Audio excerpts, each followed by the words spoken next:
Pare, gusto ko sumali sa liga kaso wala tayo pera para sa jersey. Anong gagawin natin? Halika pare, may ibubulong ako sa'yo, mamakla tayo mamaya. Aray ko. Tampo na ako sa inyong mga babae. Bakit naman? Anong ginawa namin sa'yo? Kasi yung paborito namin kainin, inuupuan nyo lang. Ayoko na dito.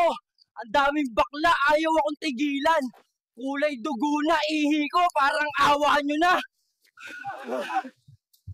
Pare, may laro tayo mamaya. Mga babae daw referee natin mamaya. Mas okay nga yun, pare. Kasi yung mga babae laging tama. Sigurado ako tama lahat ang tawag nila.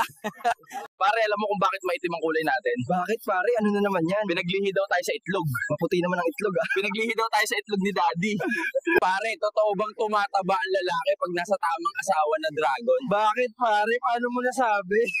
Pansin ko kasi, sumisikip na mga brief ko. Kung hindi na nagpaparamdam sa'yo jowa mo, baka patay na sa iba. Sakit, no?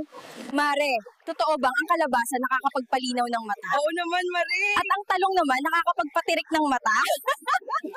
Sabi nila, mas kanais-nais daw ang babae kapag single mom. Bakit naman? Kasi parang balut. Mas masarap kapag may sisiw na sa loob. Pare, pansin ko lahat ng manghuhula, babae. Oo nga pare, bakit nga ba? Kasi sila, laging tamang hinala at laging tama. Ano ba yan? Pinasaya ka lang, mahal mo na agad. Oo, Mari, mahal ko na. Yung iba nga, pinatirik na ang mata, iniwan pa rin. Ikaw pa kaya? Pare, ang pag-aasawa ay parang lechon, masarap lang sa una. Bakit naman pare? Kasi habang tumatagal, nakaka-high blood na.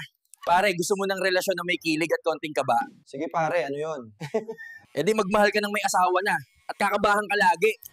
Baby, why is it so hot here in the Philippines? Because when it was raining, my parents made a baby instead of planting trees.